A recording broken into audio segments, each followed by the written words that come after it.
E aí, rapaziada? Aproveita que já deu o play e dá também sua curtida nesse vídeo sensacional. E se inscreve no canal Descomplica. É só clicar no link da descrição que você consegue baixar o mapa completo e lindão em alta qualidade, direto para o seu computador. Agora, vamos falar do fantasma que assombra todo aluno de Química, a tabela periódica. Com o quer que eu desenhe, você vai ver que ela não é nenhum monstro de 7 cabeças, mas sim de 7 períodos e 18 famílias. As tabelas foram propostas como forma de organização dos elementos químicos, até Mendeleev, que organiza os elementos químicos em função da massa atômica. O modelo atual foi estruturado por Moseley e atualizado por Seaborg, onde o número atômico cresce de 1 em 1. Ela tem 7 períodos ou séries, formados por uma horizontal, que nos ajudam na hora da distribuição eletrônica. Se um elemento está no quarto período, quer dizer que seus elétrons se distribuem até a quarta camada desse átomo. Ou seja, se você sabe o período, também sabe o número de camadas que ele tem. A tabela periódica também conta com a enumeração vertical de 18 famílias ou grupos, agrupando elementos com propriedades semelhantes. No caso dos elementos representativos, o número da família é o mesmo dos elétrons a serem distribuídos na camada de valência. Vamos começar pelo primeirão da fila, hidrogênio, presente no Sol e muito parecido com os hipster.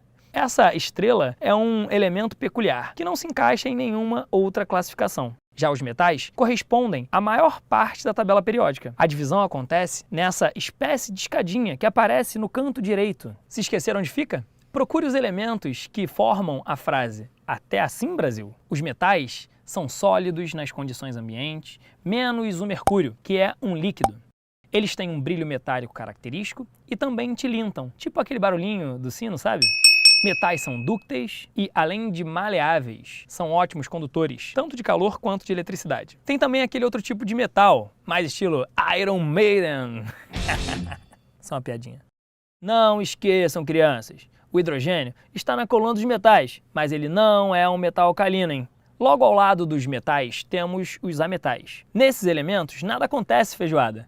Eles não brilham e não são bons condutores, com exceção do carbono, grafite. Apresentam diferentes estados físicos, sólidos, gasosos ou bromo, que é o único ametal líquido nas condições ambientes. Fechando a tabela periódica estão os gases nobres. Como o próprio nome já diz, nas condições normais, eles são apenas gases. A reatividade deles é baixa e alguns são inertes. Beleza, já entendemos a organização da tabela e os tipos de elementos contidos nela. Agora, para entender melhor a distribuição eletrônica, precisamos enxergar outras divisões. Para isso, o melhor jeito é dividi-la em grupos, de acordo com o posicionamento no mapa. Nos cantos direito e esquerdo, nas colunas mais altas, temos os elementos representativos. No meio da tabela estão os elementos de transição. Nas tabelas antigas, esses grupos eram denominados como família A e família B, mas os termos não são mais usados. Nos elementos representativos, a distribuição eletrônica começa nas famílias dos metais alcalinos, com S1, e metais alcalinos terrosos, com S2. Pulando para os representativos do outro lado da tabela, chegamos novamente ao nosso amigo boro. Ele termina a distribuição eletrônica com P1, assim como os outros elementos que estão abaixo dele na tabela periódica. Localizado na coluna 13, que leva o nome dele mesmo, família do boro. A lógica segue para os outros grupos da sequência. Família do carbono termina com P2, a linda família do nitrogênio em P3, os calcogênios P4 e halogênios em P5. A exceção é do nobre hélio. Ele deveria terminar com P6, como os seus irmãos gases nobres, mas a distribuição eletrônica dele é um S2. Agora vamos para o miolo, ou os chamados elementos de transição externa. Eles são tão poderosos que vão de D1 até D10. Tanta energia faz até a tabela periódica transbordar para outras subdivisões, considerada transição interna. Esses dois períodos, que saltam da tabela atual, chamados de lantanídeos, e logo abaixo os actinídeos. Esses elementos pesam bastante e não são encontrados facilmente na natureza.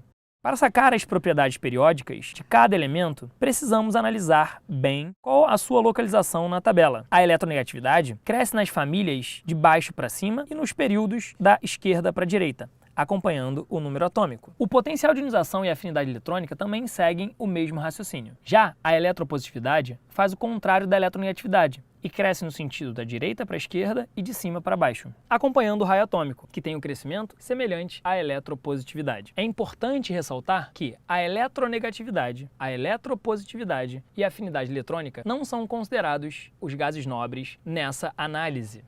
Gostou? Viu só? Tabela periódica não morde. Se viu até agora e ainda não deu o seu like, aproveita agora. É só clicar no link da descrição que você consegue baixar o mapa completo e lindão, em alta qualidade, direto para o seu computador. Com o Descomplica fica mais fácil estudar para o vestibular, né? Lembrou de algo animal e quer que eu desenhe? Então deixe seu comentário. Pode sugerir temas ou comentar o que você achou da nossa tabela periódica. Dá like no vídeo, dá amor, se inscreva no canal, de novo, para não esquecer. E até a próxima, pessoal. Compartilha com a sua galera. Vai que cai na prova.